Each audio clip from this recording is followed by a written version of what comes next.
Sonolibro presenta Salvemos a las abejas, de Alejandro Can. Capítulo 1. Atentado ecológico. Paula, Marco y Nilo son tres amigos que viven en el Valle, un pueblo en la Sierra de las Nieves, de la provincia de Málaga. A los tres les encanta la naturaleza y su protección y les gusta mucho salir de excursión en sus bicis. Un estupendo día de primavera, decidieron dar un paseo por los caminos de la sierra en sus bicicletas. Solían hacer pequeñas excursiones como esta de vez en cuando, en busca de nuevas rutas y posibles aventuras y el refrescante aire de la montaña. Pero hoy habían pensado ir a recoger moras que a los tres les encantaban. Marcos había encontrado una zona que estaba llena de zarzamoras a 3 kilómetros arriba en la sierra. Mientras cambiaban las marchas para poder hacer una pequeña subida con sus bicicletas de montaña, el cambio sutil en el aroma del aire alertó a Paula. Con su olfato de lebrel había percibido algo. Señaló hacia el este, donde una fina columna de humo se elevaba casi imperceptible sobre las copas de los árboles. Chicos, ¿veis allí en la sierra del pueblo de al lado esas volutas de humo? Eso podría muy bien ser el resto de un fuego. Creo que deberíamos acercarnos por si acaso hubiera que llamar a los bomberos. Marcos, que siempre estaba listo para actuar, se puso la gorra al revés, dejando que su pelo negro saliera por los lados y tomó la delantera con decisión, gritando mientras empezaba a pedalear con fuerza. ¡Venga, chicas, vamos para allá! Tras unos 10 minutos pedaleando cuesta arriba, consiguieron llegar, con la respiración entrecortada, a un claro. Y la escena que encontraron era desoladora. Había montículos de cenizas y colmenas carbonizadas esparcidas por todas partes. Miles de abejas, en un frenesí confuso sin saber a dónde ir, zumbaban alrededor, perdidas sin sus hogares.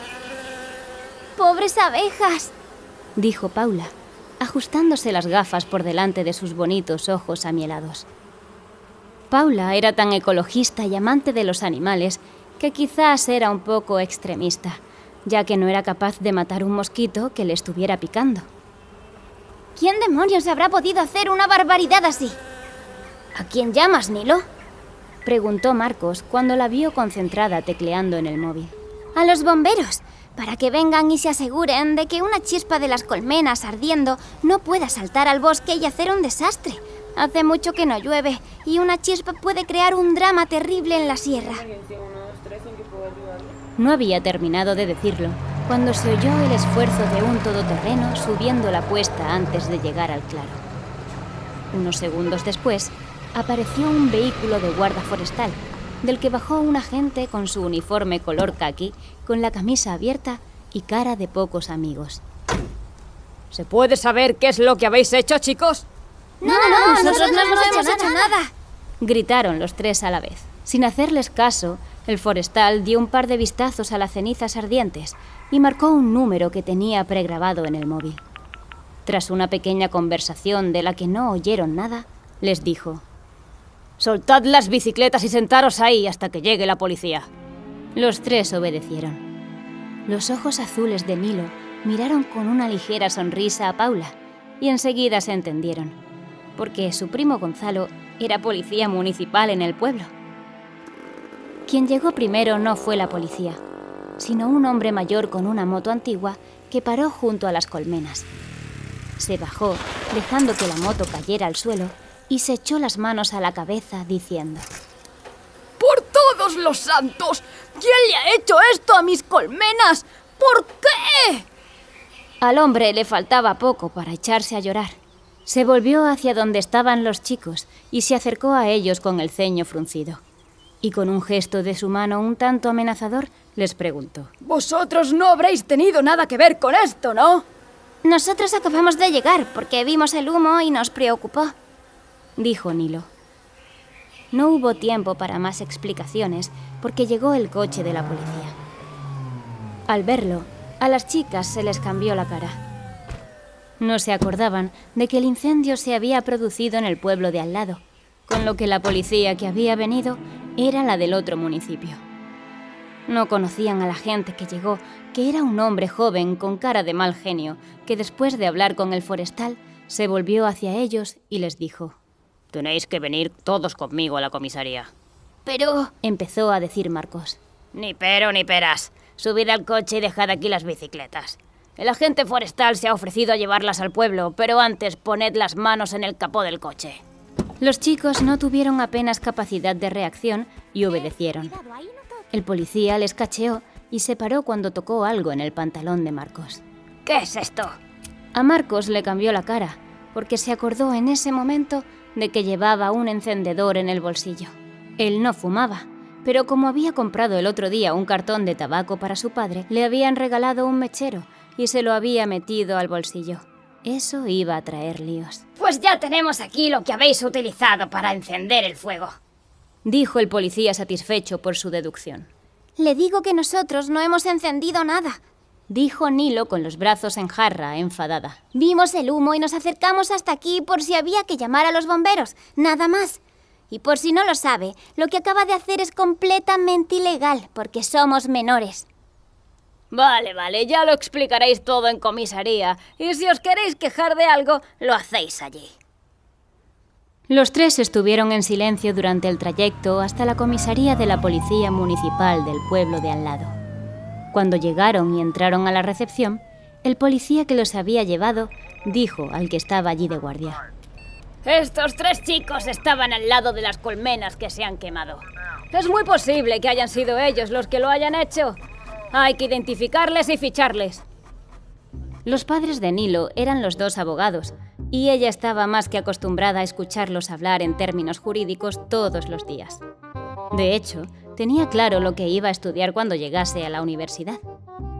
Fue ella la que tomó la iniciativa tras escuchar al policía decir que ellos podían ser los responsables de la quema de las colmenas. Perdone usted, pero los 3 somos menores, dijo, pidiendo el carné de identidad a Paula y Marcos para enseñárselos al policía del mostrador. ¿No creen ustedes que lo primero que deberían hacer es llamar a nuestros padres? Y, en segundo lugar, ¿no les parece que deberían plantearse lo absurdo de lo que están sugiriendo? ¿Cómo se supone que podríamos haber quemado las colmenas? Nilo continuó explicando con confianza. «Con este mechero que tenía tu amiguito», contestó el policía municipal que les había traído hasta la comisaría, enseñando a su compañero el encendedor que había encontrado en el bolsillo de Marcos. Capítulo 2. La explicación. Marcos y Paula sonrieron cuando vieron a Nilo, porque sabían lo que se le venía encima a la gente. No había nadie que pudiera con ella. En el colegio siempre había sido la mejor de la clase con mucha diferencia, y le encantaba leer, por lo que podía hablar de cualquier tema con bastante más soltura que muchos adultos. Se dirigió al policía joven que los había llevado, y con la seguridad que la caracterizaba le dijo: Disculpe que le contradiga, señor agente. Hace un par de semanas hicimos un pequeño seminario sobre colmenas de abejas y miel y precisamente uno de los aspectos que estudiamos fue la combustión de la miel. No sé si usted lo sabe, pero la miel no empieza a arder hasta que llega a una temperatura de 250 grados. Según su planteamiento, en primer lugar, tendríamos que haber quemado los cajones de madera que contienen las colmenas, y eso con un encendedor que, si bien no es totalmente imposible, es bastante improbable. Vale, pero si se prende fuego a la miel dentro de la colmena, con eso sería suficiente para que ardiera todo. Continuó diciendo el policía, cada vez más cabreado con aquella listilla que le rebatía todo lo que decía, por lo que él contestaba cada vez con menos convicción. Tal y como le he explicado antes, para poder encender la miel dentro de la colmena, habría que estar aplicándole el fuego del encendedor de forma directa durante unos 10 o 15 minutos para que alguna parte de la miel llegase a la temperatura de combustión. Y piensen ustedes, en primer lugar, que es imposible aguantar con un encendedor encendido en la mano durante 10 minutos sin quemarse. Y además, durante todo ese tiempo, lógicamente las abejas no iban a quedarse quietas, sino que iban a defenderse y a atacar a quien intentara quemar su colmena. Y me imagino que no han encontrado ningún traje de apicultor por la zona que nos hubiéramos podido poner para evitar las picaduras de las abejas. El policía que estaba en la recepción miró al que los había llevado, que tenía la frente perlada en sudor, con una sonrisa que daba a entender que le encantaba la explicación de Nilo. El joven policía no pudo evitar sentirse ridículo y se quedó sin palabras durante unos segundos, impactado por la lógica de Nilo. Por fin reaccionó. Bueno, de momento os ficharemos y llamaremos a vuestros padres. Luego investigaremos qué ha pasado.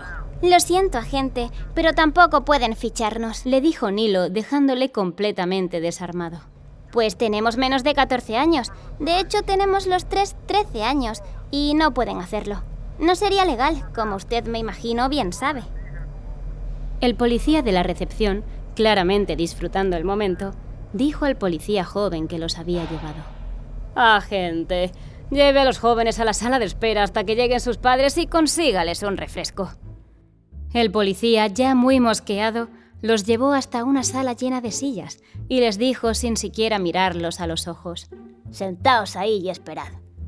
Cuando sus padres llegaron, visiblemente enfadados, fue Nilo quien les explicó la situación. El padre de Nilo se encaró con el policía. Usted no tiene ni idea de lo que está haciendo. ¿Cómo se atreve a detener a 3 menores y registrarles?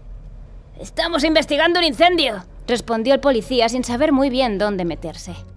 En ese momento, para alivio del policía, el agente forestal que había venido hasta la comisaría intervino delante de los padres diciendo: Los chicos tienen razón. No fue la miel lo que se incendió. Alguien usó un acelerante externo. Hay un claro olor a gasolina que confirmará el análisis de los restos. Capítulo 3. La decisión. Cuando al día siguiente en el instituto los chicos se vieron de nuevo, antes de nada se abrazaron por haber superado la desagradable experiencia con la policía que habían vivido el día anterior. ¿Ya te puedo adelantar desde ahora, Nilo?, dijo Marcos sonriendo. Que siempre que me haga falta un abogado, te llamaré a ti. La cara de Nilo se iluminó mientras se pegaba pequeños tironcitos de su bonito pelo castaño en una costumbre que había incorporado como hábito, como si fuera un tic. Ella también tenía claro lo que quería estudiar cuando llegara a la universidad. Chicos, dijo, tenemos que encontrar al que ha quemado las colmenas. ¿Estáis de acuerdo? Vale, dijeron los otros dos al unísono. Al terminar las clases del día, cuando se esperaron para ir juntos hacia casa, empezaron a plantearse cómo podrían empezar la investigación para encontrar al culpable de quemar las colmenas. Pero en ese momento escucharon a Braulio, el panadero, diciendo en un corro de vecinos: Hay fuego en la Sierra del Pico, pero los bomberos ya están allí. Esta noche en la Sierra del Pico se ha vuelto a declarar... Aquella noche en las noticias locales confirmaron que se habían quemado nuevamente colmenas de abejas en otra zona cerca del valle. Nilo, su prima Paula y Marcos se enviaron un WhatsApp y quedaron en ir a averiguar los detalles de este nuevo atentado contra las abejas. Al día siguiente, que era sábado, se encontraron a la salida del pueblo, listos para ir a la Sierra del Pico. La noticia de otro nuevo incendio había agitado al pueblo y los 3 amigos estaban determinados a llegar al fondo del asunto. Llevando consigo pequeñas mochilas con agua, móviles y algunas barritas energéticas, el trío partió hacia la zona donde oyeron que se había producido el último incendio. Cuando llegaron, el claro en la sierra donde estaban antes las colmenas rodeadas de hojas caídas y tierra fértil, estaba ahora lleno de pequeñas cicatrices negras en las que el fuego había convertido a las colmenas. En el aire se combinaba el olor a madera quemada con el frescor habitual de la montaña, creando una mezcla bastante desagradable. Un par de bomberos estaban todavía trabajando con mangueras, mojando la tierra alrededor de los parches negros donde se habían quemado las colmenas. Tenían que asegurarse de que no quedara ninguna brasa que pudiera avivar las llamas o incluso crear un nuevo foco de incendio entre los árboles cercanos. Aquel año tocaba el ciclo de sequía y los árboles estaban muy secos porque hacía tiempo que no llovía nada. Los chicos observaron a un hombre joven sentado en una roca, cerca de donde el fuego había destruido una colmena, creando una de esas cicatrices negras. Se le veía apesadumbrado, con los dedos entrelazados encima de las rodillas, como si no tuviera muy claro qué es lo que iba a hacer. Paula le preguntó: ¿Estás bien? El hombre, que tendría unos 30 años, levantó la cabeza y la miró. Después hizo un gesto con su cabeza, como recorriendo todo el espacio lleno de cicatrices negras, y dijo: Esta era mi vida. Yo vivía de las colmenas. No tengo otro trabajo. ¿Qué voy a hacer ahora? ¿Pero no tenías un seguro? Continuó Paula. El joven bajó los ojos de nuevo y contestó: No pude pagar la última prima del seguro y lo cancelaron.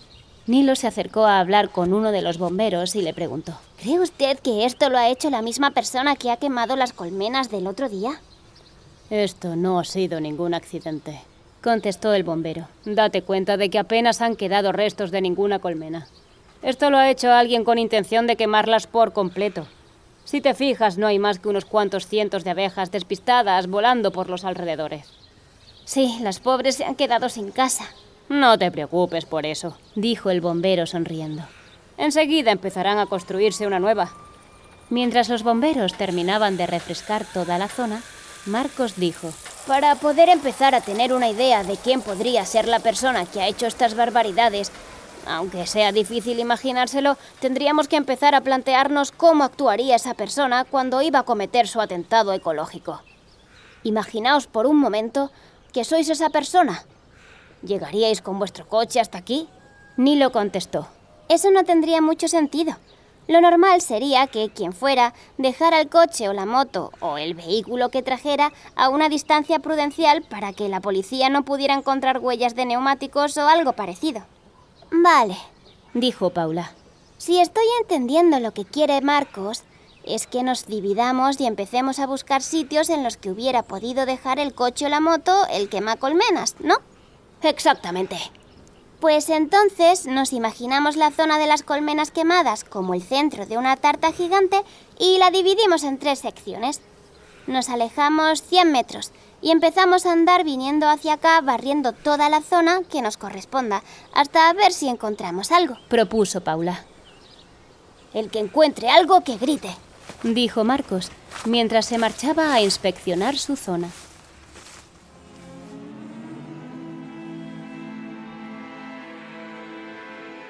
Capítulo 4. Las pistas. Chicos, venid, mirad, gritó Paula. ¡Vale!, gritó de vuelta Marcos. ¡Sigue gritando para que te podamos localizar!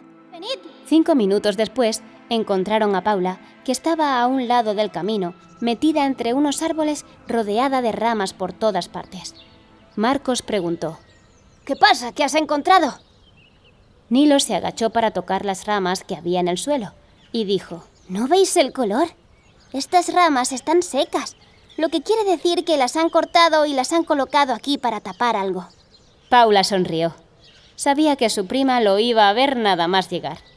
Los 3 empezaron a quitar las ramas y enseguida vieron unas huellas de rueda de coche en la tierra.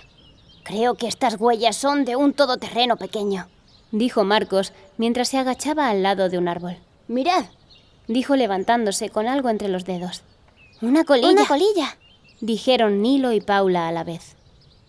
Marcos pasó la colilla a Paula para que la guardara. Sacó el móvil y empezó a hacer fotos de las huellas de los neumáticos. Nilo estuvo durante unos segundos agachada en una zona y llamó la atención de Marcos.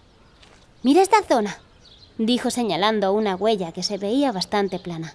«Si te fijas, parece que esta rueda tuviera el dibujo muy desgastado». Marcos amplió el zoom de la cámara de su teléfono e hizo un reportaje en vídeo de las huellas de la rueda. Contentos con las primeras pistas que habían encontrado, subieron de nuevo hasta donde se habían quemado las colmenas para recoger sus bicicletas. En aquel momento, el sol ya estaba muy alto y daba de lleno en el llano donde se encontraban las colmenas quemadas. Paula vio algo brillar cerca de una. Dejó la bicicleta acercándose. Se agachó, movió un poquito la tierra y lo sacó. ¿Qué has encontrado, Pau?, le preguntó su prima. Dándole vueltas en la mano, Paula se acercó a los otros dos y se lo enseñó. Parece el tapón de algún tipo de botella. Se lo pasaron de mano en mano los tres y al no tener muy claro de qué podía ser el tapón, lo guardaron y decidieron volver al pueblo, pensando en sus próximos pasos y en cómo cada pequeña pista podría ser la clave para poder encontrar al quemacolmenas. Cuando volvieron a casa, los chicos empezaron a enviarse mensajes a mediodía después de comer, y Paula propuso que fueran a ver a Horacio, que era una de las personas mayores que más sabía sobre las historias que habían pasado en el valle y los pueblos de alrededor. A medida que el sol comenzaba a caer, tiñendo el cielo con tonos rojizos, Nilo, Paula y Marcos se dirigieron hacia la casa de Horacio. Cargados con la nueva información de las pistas encontradas, sabían que cualquier detalle adicional podría ser fundamental para resolver el misterio de los incendios. El señor Horacio les recibió en su acogedor salón, rodeado de estanterías llenas de libros antiguos y fotografías descoloridas, casi todas en blanco y negro. Con una hospitalidad que solo los viejos del pueblo tienen, les sirvió un té con canela mientras se acomodaban entre recuerdos y relatos del pasado. Los incendios no son un tema desconocido en el valle, comenzó el anciano, sus ojos azules brillando detrás de sus gafas, contento por tener la visita de los jóvenes. Hace muchos años tuvimos una serie de incendios de colmenas similares.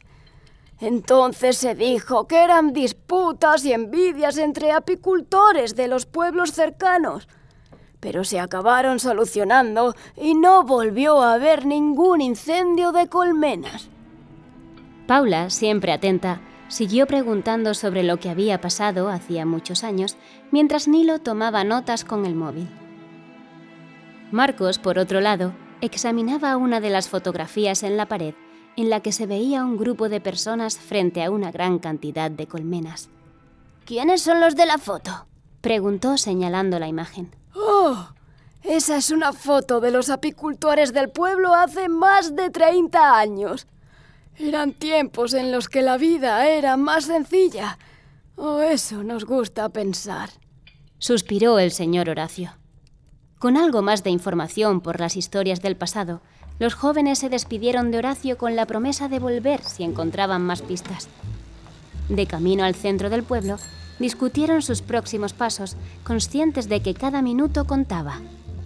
Ya con el día empezando a perder la luz, los tres amigos se dividieron las tareas, cada uno con una misión clara. Paula se dirigió al estanco, Marcos al taller de neumáticos y Nilo a la ferretería, todos convencidos de que las pistas que tenían serían suficientes para poder determinar quién era el quemacolmenas. Capítulo 5. El ferretero. Paula, con la colilla cuidadosamente envuelta en una pequeña bolsa de plástico, entró en el estanco, en donde el aire estaba impregnado del aroma a tabaco y a algún ambientador un poco empalagoso. La verdad es que la mezcla era un tanto mareante. Matías, el estanquero, era un hombre de bigote espeso, poco pelo y ojos perspicaces, que la recibió con una sonrisa. ¿Qué te trae por aquí, Paula?, preguntó, colocando cuidadosamente su pipa en el mostrador. A Paula le sorprendió lo largas que eran sus manos. Matías tenía un cuerpo rechoncho, pero las manos eran finas y delgadas, como la de un pianista. Curioso. Necesito saber lo que puedes decirme sobre esto, dijo ella, mostrándole la colilla.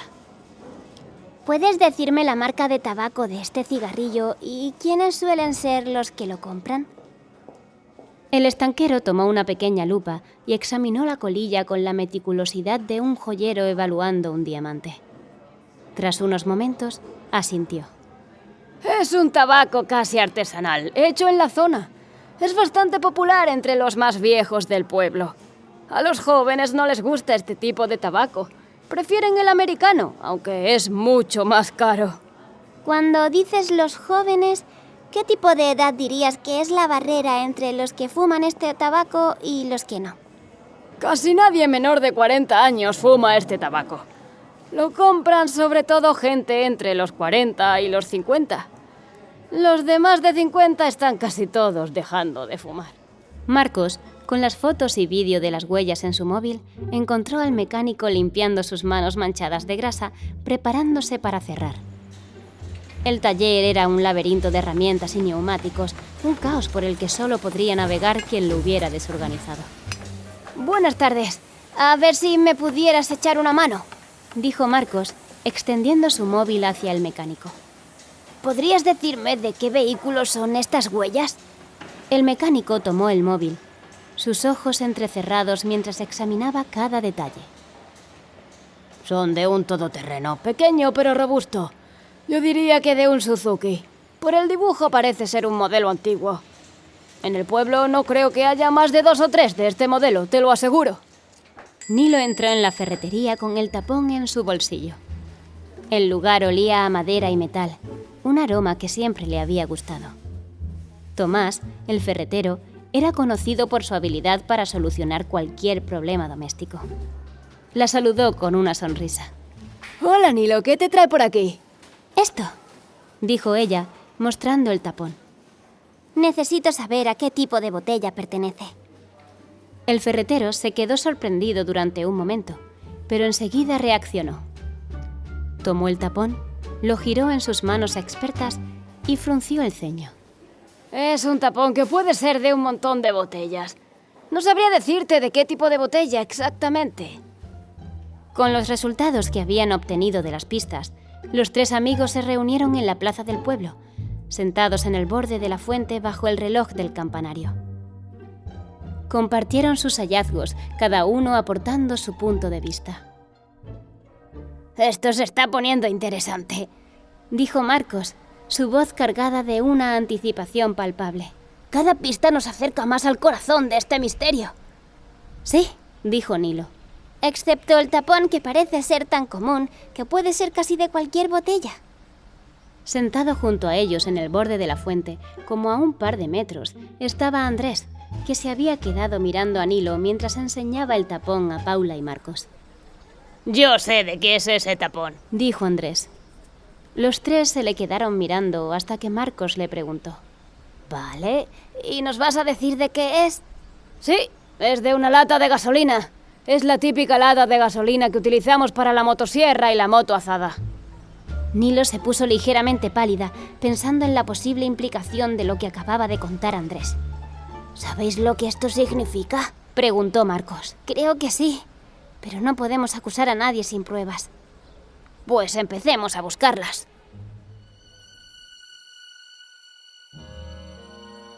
Capítulo 6. La sospecha.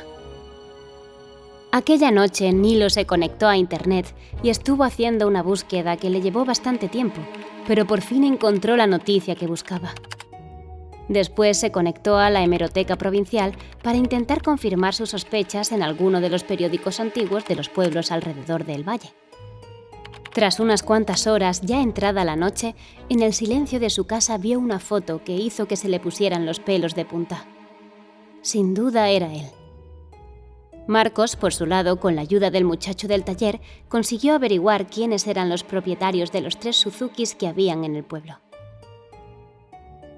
A la mañana siguiente era domingo y todo estaba cerrado, pero después de hablarlo, los 3 amigos decidieron acercarse a la casa de Tomás el ferretero. Tomás vivía solo en una casita a las afueras del pueblo. Era una casa pequeña con un pequeño huerto. Parecía respirarse un ambiente de tristeza que invadía tanto la casa como sus alrededores. Tomás vino andando hacia ellos y no pareció sorprendido al verlos, sino que dijo: «Os estaba esperando. Sentaos ahí y os traeré un vaso de limonada». Una vez que estuvieron todos sentados en torno a una mesa redonda que tenía Tomás en el patio, cuyo tablero estaba hecho con el corte de un olivo, de repente se encontraron en medio de un silencio incómodo que nadie quería romper. Fue Nilo la primera que habló, colocando el tapón que habían encontrado cerca de las colmenas en lo alto de la mesa. Tomás, sabemos que este tapón es de una lata de gasolina. El silencio de Tomás fue suficientemente significativo para saber que no iba a discutir lo que había dicho Nilo. Marcos hizo una seña para que todos movieran la cabeza hacia el coche que Tomás tenía aparcado en la entrada de la casa. Después, abrió la galería de imágenes en su teléfono móvil con las fotos de las huellas de neumáticos que encontraron cerca de las colmenas quemadas. Dejó el teléfono sobre la mesa especialmente para que Tomás lo viera y después dijo: Estoy seguro, Tomás, que si las inspeccionamos, una de tus ruedas estará casi sin dibujo, como esta. Dijo, señalando a la foto en cuestión que mostraba la huella de la rueda prácticamente sin dibujo. De nuevo, el silencio de Tomás les dio la razón. Paula fue la que habló la última.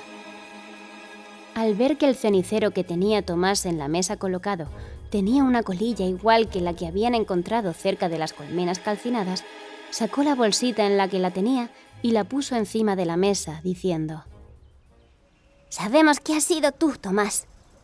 Y creemos saber por qué, dijo Nilo. Tomás dijo: Tengo que reconocer que habéis hecho un buen trabajo de investigación, chicos. Después, con el rostro serio, se quedó mirando a Nilo, esperando escuchar su explicación. Hace casi 20 años vivías en el pueblo de Don Martín, que está a solo 30 kilómetros del valle. Estabas casado y tenías un hijo pequeño que también se llamaba Tomás. Tú no lo sabías, pero tu hijo Tomás era alérgico a la picadura de las abejas, y en una de vuestras salidas al campo, el pequeño Tomás se acercó demasiado a una colmena y le picaron varias abejas. Las picaduras le produjeron una reacción alérgica brutal que los médicos llaman shock anafiláctico, y por desgracia, cuando llegasteis al hospital, los médicos no pudieron hacer nada por él y falleció. Como es normal, te volviste loco de dolor y tu vida cambió para siempre. Te separaste de tu mujer porque la convivencia se volvió imposible, y fue entonces cuando decidiste cambiar de pueblo y te viniste aquí a El Valle. Y por la razón que sea, hace unos días decidiste quemar las colmenas con la idea equivocada de que de esa manera estarías vengando la muerte de tu hijo. Moviendo la cabeza a los lados como negando, Tomás contestó: Vosotros no podéis ni siquiera imaginaros lo que es la pérdida de un hijo, de un niño maravilloso, bueno y cariñoso con todo el mundo, como era mi Tomás. Tienes razón, no somos padres, somos hijos, y no podemos ni imaginarnos lo terrible que tuvo que ser aquella pérdida para ti. ¿Pero de verdad crees que quemando colmenas de abejas de alguna manera estás rindiendo homenaje a la vida de tu hijo? Paula intervino bastante alterada. Estoy convencida de que tú sabes, Tomás, que las abejas son seres fundamentales para la existencia de nuestro mundo. Esas diminutas trabajadoras son mucho más que productoras de miel. Las abejas son fundamentales para la polinización, un proceso esencial para el crecimiento de muchas de las frutas y verduras que comemos. De hecho, se sabe que más de un tercio de los alimentos que consumimos dependen directamente de la polinización realizada por las abejas. Sin ellas, muchos cultivos simplemente no existirían, dando lugar a una gran escasez de alimentos y un incontrolable aumento de los precios de la comida. Proteger a las abejas no es solo un acto de amor por la naturaleza, sino una necesidad urgente para mantener nuestra cadena alimentaria y asegurar nuestra propia supervivencia. Quemar colmenas no solo es destruir la vida de estos importantes polinizadores, sino también comprometer el futuro de la alimentación de la humanidad. Capítulo 7. P.A.V. Después de su apasionado discurso, como Paula se levantó para irse, Marcos también lo hizo, preguntando a Nilo, que seguía sentada: ¿Vienes? Id andando, que yo me voy a quedar en casa de mi tía, que está a un paso. Al día siguiente tenían instituto, y el lunes era el único día de la semana que tenían clase por la mañana y por la tarde, con lo que tras terminar las clases, cada uno se fue para su casa. Los tres tenían un grupo de WhatsApp creado, y Paula envió un mensaje por la tarde diciendo: ¿Sabéis que la ferretería está cerrada? Nilo contestó: Sí, me lo imaginaba. Marcos preguntó a Nilo: ¿Se puede saber qué fue lo último que hablaste con Tomás? Le dije que reflexionara sobre lo que había hecho y sobre quiénes habían pagado las consecuencias de su odio a las abejas.